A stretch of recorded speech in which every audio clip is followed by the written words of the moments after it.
Hey guys, Darren Starr here once again with 5-Star Physique, coming back at you with another form fix. This time we are targeting one of my least favorite body parts, which is abdominals. Never been a favorite of mine.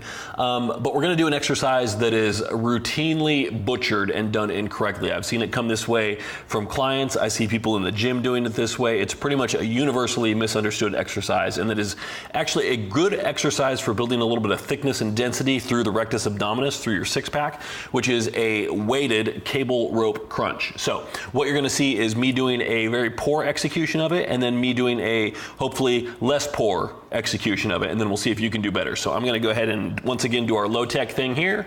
I'm going to move you over here. We're going to zoom in thusly. I said thusly. There we go. So we got a pretty decent view there, and let's just hit play and see exactly what I'm doing here. So getting set up.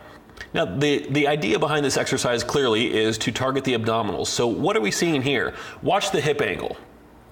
So notice how the hips are in a flexed position right here. So you can see it's like you're seated, your hips are flexed, and then they're going to extend. So when they extend right here, you can see I'm more of in a standing posture right here.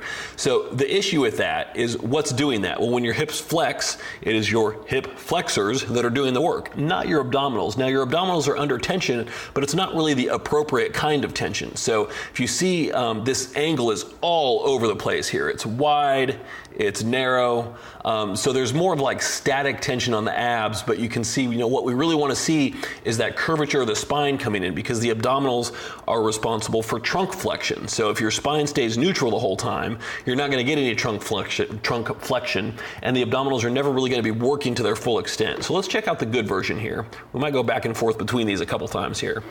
So under this version now, I'm going to make a conscious effort to keep my hips at more of a fixed angle. So they're not going to be opening up and closing quite so much. And instead, watch my spine and watch my back, and we'll see how it rounds and then it hyperextends. So there's curvature there.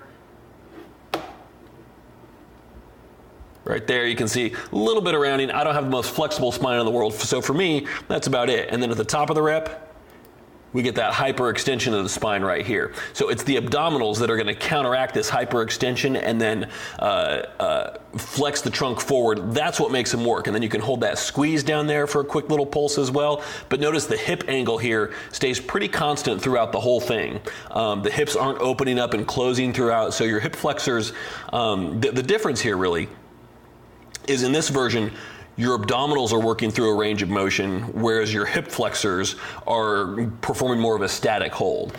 In the bad version that we watched before, it's the opposite. Your abdominals are holding a fairly static position here, while your hip flexors are being placed through a range of motion. So if you want to train your hip flexors, this is a good way to do it, but I can think of plenty of other better ways. So really, it's a pretty easy fix. That's the bad version. We'll close out and look at the good version again.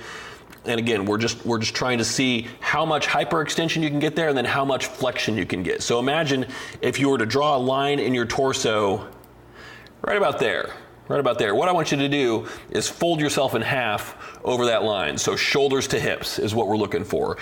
Clearly, that's not going to happen unless you're some kind of really, really weird contortionist. But that's the goal. That's the mental goal that I want you to have in place. So if you can do that, you're going to get a lot more out of this exercise. It doesn't have to be extremely heavy, but just go through as much range of motion as you can. Hold that squeeze as hard as you can. Take your hip flexors out of it. Let them just stay in a fairly static position, but don't put them through a range of motion, and instead have your abdominals work through the range of motion instead.